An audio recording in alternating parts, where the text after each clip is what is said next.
Hello and welcome. Episode 20 already. This is insane how fast these are going through. We're gonna play some 1-3. We got big road to recover. We're starting off the hand. We got King 10 of diamonds in the button, on the button. Early position raise, he's a reg. I'm not gonna 3-bet this. I'm just gonna call in position and we go heads up to a flop. Which comes out pretty nice. King Jack 4, 2 spades. He checks it over to us. Bet sounds good, check sounds good. I'm gonna start with a check. And we go off to a turn, which is the Queen of Clubs. Getting a little dicey, but we do pick up an open ender. He checks it again. Our King's definitely good. We're going to bet here. I make it 20, and he calls. Off to a river, deuce of clubs, pretty much a blank.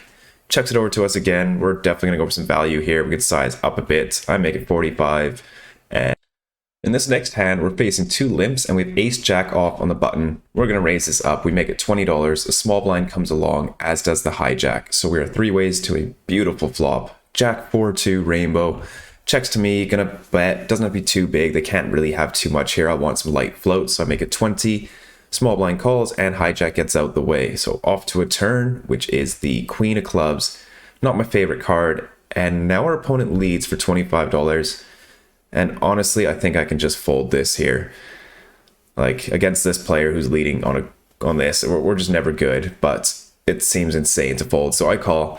And the river is the 8 of spades, and he once again bets $25. This is just a fold. This is just burning money. We only have to be good 1 in 54,000 times, but we're good never, unless he misread his hand. So, I don't know. I toss in the call, and we get shown the Queen 4 of spades. Never good. God damn it. Pocket queens. Button straddles on. We're in the small blind. We're going to raise this up. I make it 20. Big blind comes along, and it folds around to the button. The cutoff who makes the call. So 3 ways to a pretty nice flop. Jack 8-4, 2 hearts. Gonna start off with a bet here. Doesn't have to be too big, $20, and they both call. So off to the turn, which is the Jack of spades. A lot of their call range is gonna be Jack, so I'm just gonna check it here. Big blind bets 65, cutoff folds. Definitely too tight to call here with so many draws available. So I call, and we're off to a river, which is the 9 of diamonds. I check it over.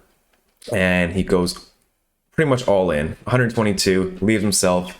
He's doing quite a bit of table talk, feeling, sounding really comfortable, telling me this is his bus fare that he's leaving behind, just in case I call. I don't really know what to make of that, but I don't know, just something about it makes me think that this guy is capable of bluffing. Like 90% of the time, I would just fold this right away against most players, but just something that's like, I feel like this guy can bluff. So when I'm looking at this hand, I don't have a heart. Amazing.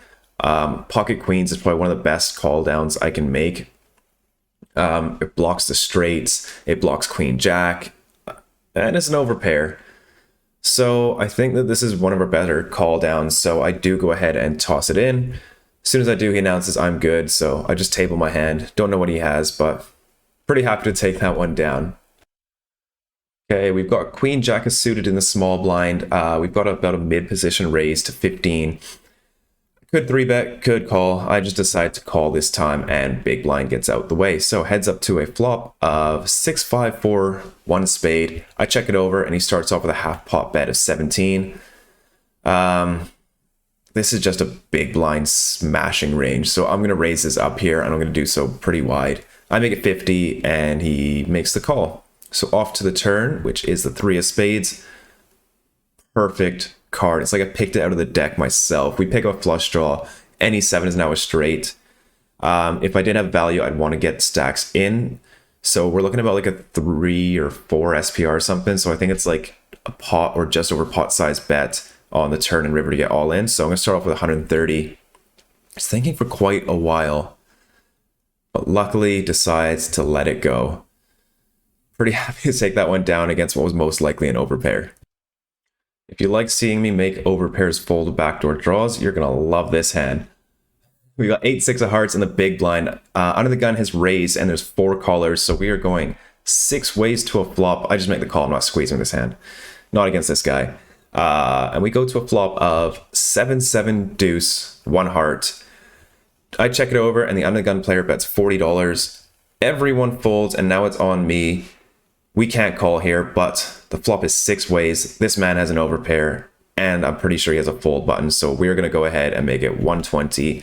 planning to continue on any heart 9 or 5, just because I don't think we're going to get jammed on too often if he does call. He thinks it over for quite a while, but ultimately decides on a fold. So getting out of line a couple times in a row, but it's working out for us. Okay, we got pocket 9s in the hijack. Under the gun has raised, and there's 2 callers. We're just going to go ahead and flat here. I think 9s are not strong enough to re-raise, but the button and big blind also come along. So we are 6 ways to a flop of 855. Pretty good, but we are 6 ways. Big blind donks for $40. Yeah, 2/3 pot donk bet into 5 more players. So that's pretty strong. But our hand is also pretty strong, so I'm going to call at least 1 street here and see what happens. Most likely going to fold the turn. Turn comes down the 7 of hearts. We do pick up a gut shot, and he does check it over to us. I don't really want to fall into this trap. We've got a gut shot that can improve to a full house. And yeah, I'm just going to check this one back. Off to the river, which is the 10 of diamonds. He once again checks it. I'm pretty sure my hand is good here, unless he has 10-8. So what sizing would an 8 call? I think about half pot. I don't think it's going to call 100. So I make it 75. Thanks for quite a while, and then makes the call. I show, and we are good. Very nice value there. Okay, final hand here at Park before I rack up and go. We're playing our last free hand. I got Jack 8 suited. Should probably just fold this, but it's our last hand. We want to play, so I make it $12, and we get 3 callers. So we are 4 ways to a flop, which doesn't come down great. It's queen 4-3. It's pretty dry. We've got backdoor straights and backdoor flush draw possibilities. And I want to win my last hand. So I go ahead and bet. It doesn't have to be big, $15. Middle position calls, and we are now heads up to the turn, which is okay. It's 10 of spades. We pick up a gut shot. I'm going to keep telling the story of a big hand. So I make it $50, and he pretty quickly calls. Not what I wanted to see. Off to the river, which is the deuce of hearts. So 5-6 does get there, but we didn't come this far to not come this far, to give up. We go all in, and luckily for us, he snap folds. Thank God. So we're going to take this down and book a pretty nice win for the session. We're going to head over to Villa for the next few hands. Welcome to Grand Villa. I've got pocket jacks. This is the first playable hand I've had. I've seen under the gun raise quite often, so I'm actually going to 3-bet this hand against him. I make it $55. Against most 1-3 players, I would just flat. Folds back to him, and he thinks for quite a while before making the call. So when he thinks for quite a while, I assume this is like 10s or 9s, or maybe if he's like thinking about re-raising with ace king or queens, that could be possible. He could also have the other jacks, but I think more than likely it's like 10s or 9s, something in that range, or like an ace queen suited. So we're going to a flop of queen jack 9 2 hearts. What a way to start this session. Although this board is going to smash his range, so I'm going to start by checking all my hands here. Yeah, there's like no hands that I really want to bet here. They all just want to check. So I check it over, and he pretty quickly just pots it for $100. Yeah, when he does this is just like, you know, ace queen, maybe pocket 10s, but I think his most likely hole is me pocket 9s, and I think we're going to be coolering him. I don't think there's any sense in slow playing on a board this wet, so I just go ahead and jam it all in. He thinks for not too long, tosses in the call. Pretty good news. We're off to a turn, looking for some blanks just in case. It is the 7 of clubs and the 6 of spades, so pretty good run out. We show our hand, and he shows the pocket queens. We got set over set. First one of the vlog. Not a great way to start this session. We are now on the uphill climb. In this next hand, we are facing 3 limps. We have 8-7 of diamonds on the button. We're going to go ahead and raise this up to 25, and only the under the gun plus 2 player calls. So heads up to a flop, which comes down 10-5 for 1 diamond. Checks it to me. Definitely going to start with a small bet here. I make it 20, and he calls. Off to a turn, which is the king of hearts. And very interestingly, he leads for $25. This just screams weakness, like a draw that just wants to get it like a nice cheap card. And I think that a big raise is enough to get him to fold. So I actually gonna play something a bit silly with our gut shot here, and I make it 110. And he really quickly calls. So off to a river, looking for a 6. It doesn't come to 2 of clubs, and he just snap bets 200. Really weird line. It looks like he kind of just beat us to the bluff, or he's just saving us $245, which is very nice of him. Nothing to do here but fold. Strange line. I wonder what he had. Quite curious on that one. This hand is against the exact same player as the last one. I have no good reason for raising this, but I just lost 2 big pots in like 20 minutes, so we're going to play the 6-4 suited from under the gun. We make it $12. Middle position calls, hijack calls, cutoff calls, and we are 4 ways to a flop. It's all right. Ace, queen, 7, 2 hearts. Pretty good for my range. I'm going to start off with a small bet, $15. Middle position calls, hijack folds, and cutoff also makes the call. So we are 3 ways to a turn, which is the ace of clubs. I think one more bet here gets all queen, 7, and pocket pairs to fold. I'm going to size up a little bit as I would with an ace, so I make it $60. Middle position folds, and cutoff now calls, and I'm pretty much done with a hand because he's probably got an ace. However, river is the deuce of hearts. Pots 217, I've got like 1.5x stacked pot ratio, and I don't think this guy can fold an ace. Just based on the way he played the last hand with that weird lead turn, call, raise, lead river on a blank. So I just don't think he's going to fold an ace, so I'm going to go for max value. I go all in. Doesn't take him long though, and he does make the fold. So I think a size of like 115 or so would have been much better. Unfortunate. In this next hand, we have a limp, and we've got pocket 8s in the hijack. Going to raise this up to $15. And we get a call in the big blind and the limper as well. So we are 3 ways to a beautiful jack 8-6 flop, 2 spades. It's wet. We've got middle set. Amazing. Checks to me. I bet 20. Big blind folds. Under the gun looks like he's going to fold, which would suck. But he makes the call. So off to a turn, which is the 5 of hearts. So 7-9 gets there, but nothing else really changes. And interestingly enough, he leads big for $60. Weird. I'm just getting led into on like blanks today. This is a very strong bet. I don't think it's going to fold to a raise, so I make it 150 because I want to play for stacks. And if he's got 7-9, then he's got 7-9. I make it 150. He thinks for a little bit, but ultimately decides on a fold. Unfortunate. All right, we got another pocket pair. We got pocket queens this time, facing 3 limps in the small blind. I make it 20, and only one player calls, who is a short stack. Off to a flop of queen 8 4 2 clubs. This is actually our 5th flop set of the day. We flopped a set of 8s and a set of 6s over at Park. I don't think we got paid for either of them. But 5 sets in a day, amazing. This flop and her stack, I'm just going to check this, see if she can catch up a little bit, and she checks it back. Off to a turn, which is the 3 of spades.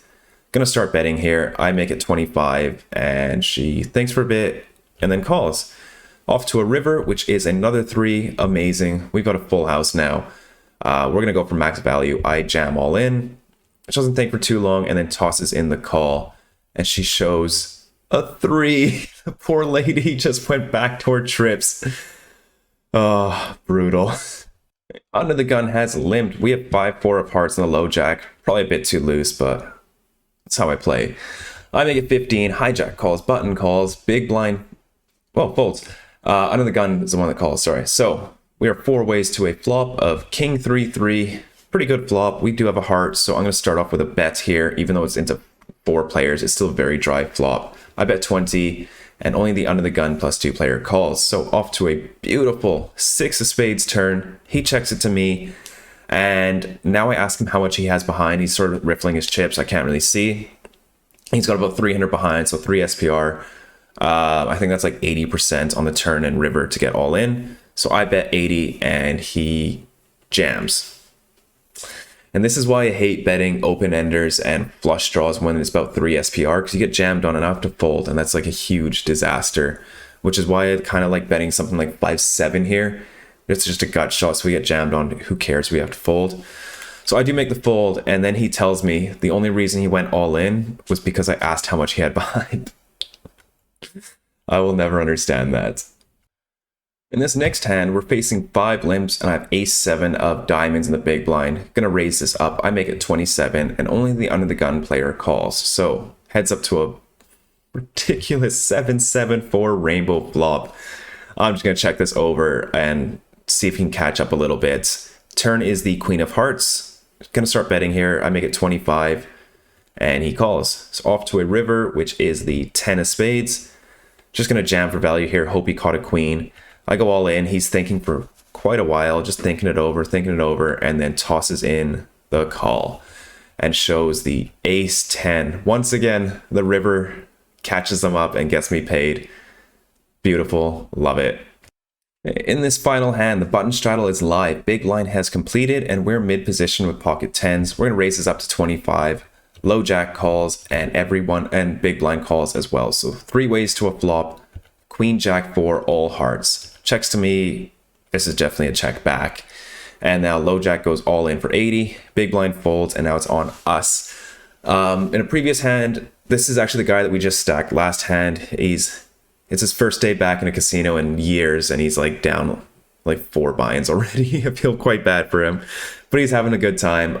One of the hands he had, it was like a 7-5-4 with 2 clubs on the flop, and it got checked to him on the flop, and he just jammed all in with king jack, no flush draw, no nothing, and got called by aces.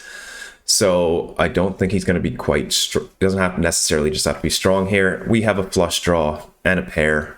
So I toss in the call, show my hand. He says it's good. 5 of clubs, 6 of spades, but he shows the king queen off. When he said it's good, he meant my 10 of hearts flush draw was good. Understandable. We're gonna lose this session over at Grand Villa, which is insane because we had like 5 sets flopped. To still lose on a session like that. Also flop trips twice, but everyone was kind of short when we got the money in, unless we got in bad. But that is it. I'll head you on over to outro Sam now. That's it for episode 20. 2 pretty fun sessions. We had quite a few big hands. We played at Park for a little bit. We were in for 400, out for 1,078 for a win of 675. Then we had some work stuff in Burnaby, so we went to the Grand Villa Casino after that. We were in for 1,000, out for 596 for a loss of 404, for a total win of $278 on the day. That's going to bring the bankroll from 2437 up to $2,711. We're getting back there. We'll be at 2.5 before you know it. I'll see you guys in the next one. Thank you so much for watching.